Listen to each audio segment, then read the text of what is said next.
It's not about the value of your soul. It's about the value of you in the marketplace. There's always two pains in life.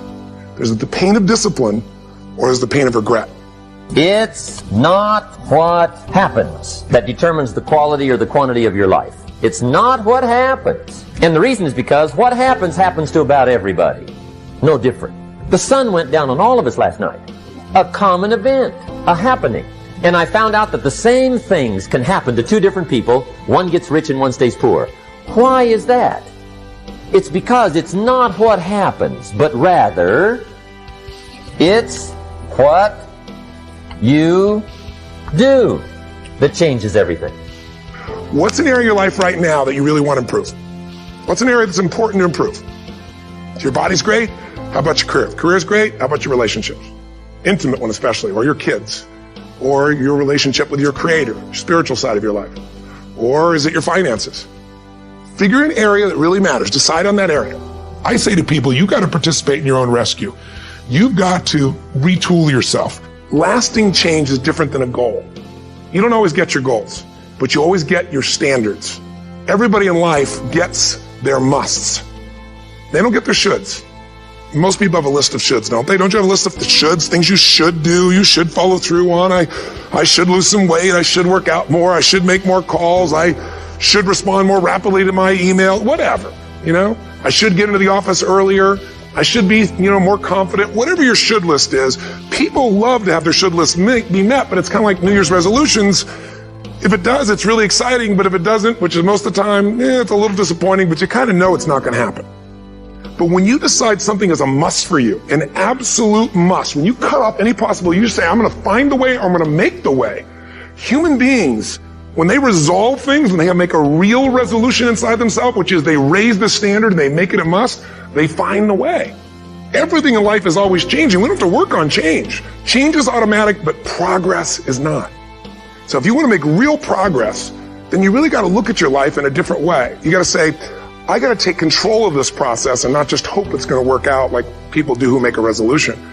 My mom was a powerful woman, so she kicked my forefather out, whose name I carry, and he adopted me. And when he went out, she decided it wasn't his side, so she kicked me out too by chasing me out with a knife. And I wasn't worried she was going to stab me or anything, but I decided this is freedom, and I've got to find a way to make my life work. But I had no money. I had a 1960 Volkswagen I worked $40 a week as a janitor to buy and pay for.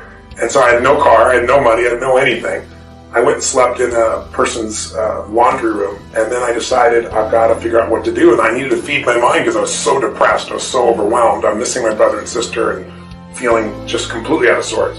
So I got on a bus and I traveled 14 miles, I remember, because I ended up running it one time.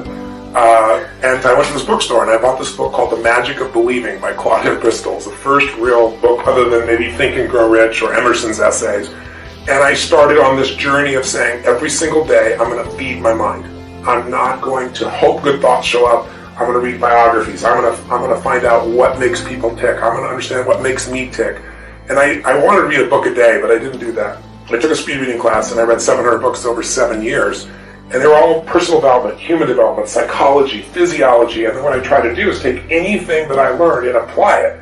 And then when I applied it, I was 5'1" in my sophomore year in high school. I'm 6'7" now. I tell people the difference is personal growth. But sincerely, I became Mr. Solution because I wanted to help everybody. So I was this little fat guy, and I couldn't lose weight, and I lost weight. And all my buddies are like, how'd you do that? And I said, well, here's what I did. They lost weight, and then we all got girls. And that led to, as a young kid, that led to where, if you had a problem, I was Mr. Solution. Especially if you're a girl, I was more motivated to help you. So the breakthrough was really understanding the power of compressing decades into days.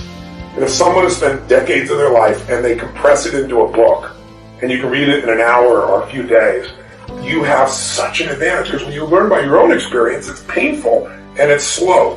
When you learn by other people's experience, everybody knows in the financial world, other people's money is leverage, right? Well, other people's experience is more powerful than other people's money, because you can have the money and lose it. But if you get the experience, you can change it all. So I think that was the beginning for me, and it set me on a lifelong path of hunger. I've never lost my hunger. You get on an airplane, what's the first thing they say? If we get into trouble, mask will come down, oxygen's there, and the first thing you got to do is put it on your kid, right? No, why? Who do they tell you to put it on? Yourself, you selfish bastard. What's the deal here, right? But it's because if we don't take care of ourselves, we can't take care of them. So for leaders, what I always tell them is, it's you first. It starts with you, and it starts with your psychology. 80% of growing a business, if you look at what the chokehold is on a business, it's always the leader. And 80% of that chokehold is the psychology, and 20% is the mechanics. I mean, people in this room know the mechanics and strategies beyond what anybody on earth knows in their category. So it's really about you being in the state where you execute. It's like I always tell people, knowledge is not power, it's total BS. Knowledge is potential power. Execution trumps knowledge every day of the week. And so my life is, how do you get yourself to execute? And execution comes from learning to put yourself in that right state every day.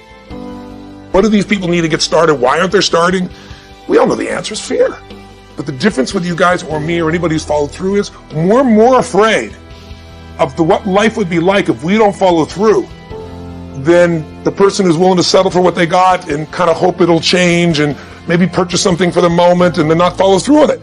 It's almost like people, overachievers, have a little more fear. They're a little more afraid of missing out. They're afraid of not being there, or they got a strong enough reason to follow through. So I'd say if you're looking at home, you want to give somebody some value, go, where do I start? I'm sick of this. That's a damn good place. Once you break through, then it just becomes a game. The people that are getting your products have not yet broken through in most cases. The breakthrough happens by conditioning your mind every day, by feeding it a role model or story. It's putting yourself in a peak state where you follow through by getting physically strong. It's creating a little ritual of doing a little bit each day, and then you get momentum. But the most important thing of all is what we started out with. Why? Why is it a must for you? It doesn't have to be you're against the wall, but it has to be something you're hungry for, because the only difference in people is hunger. And if you're not hungry, get around people that are hungry and something will hit you. So people can change their standard by getting around where it's better. People can change their standard by getting associated with what's true, like the bills they got to solve, the problems they got to do it. Or they can do it because they're excited because it's something new they want to take on. Everyone's different, but they got to find the why, and they got to come up with some daily rituals to get them going and just do a step at a time. That's where you get momentum. People that succeed, when an opportunity is there, they trust. They trust. If I'm going to thrive, this is here in my life for a purpose. Life isn't happening to me.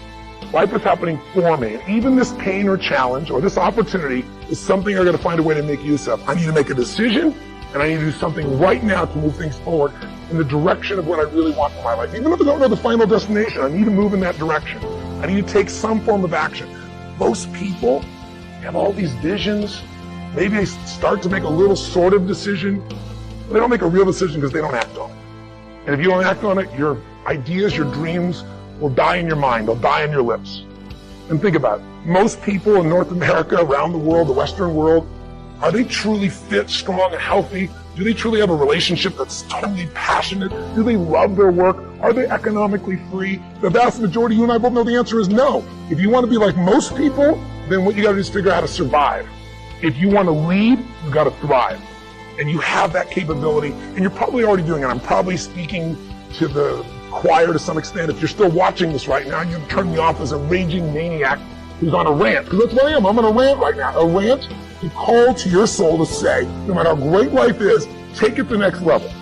Find the way to thrive on the very things that stop other people in the track. Thrive on what produces fear inside you and in other people. Thrive on something that you envision that you have a higher purpose for. Thrive by being decisive. Thrive by taking massive action. And if the massive action doesn't work, if what you try doesn't work, just simply try something else. And if that doesn't work, try something else. If that doesn't work, try something else until you find what works. Now you can speed that up by modeling, by finding somebody who's already getting the results that you want to get in your life. Somebody who already has lost 30 pounds and kept it off. They aren't lucky. It's been 5 years. Somebody who started with nothing and now they're financially free and their family has an extraordinary quality of life. Why not figure out what they do? Somebody who truly is happy, not because everything's going their way, because they find a deeper meaning and a richness in everything around themselves, whether it be their children or nature or even problems. Because obviously, if we have no problems, we feel dead inside. Problems can either destroy you or call you to become more. If you look at the biggest challenges in your life, if you brought certainty to it, if you brought a vision beyond the problem, if you made some decision of what you're going to change, even if you didn't know how, and if you took immediate action with enough intensity, massive action, you probably found the cure-all. You probably found a way to adapt and get where you want to be. That's what thriving is really all about. But the ultimate thriving is not just breaking through and making things happen. The ultimate thriving for this year or any year of your life is to remember the secret to living is giving. It's to, as corny as that sounds, it's to connect to something bigger than yourself.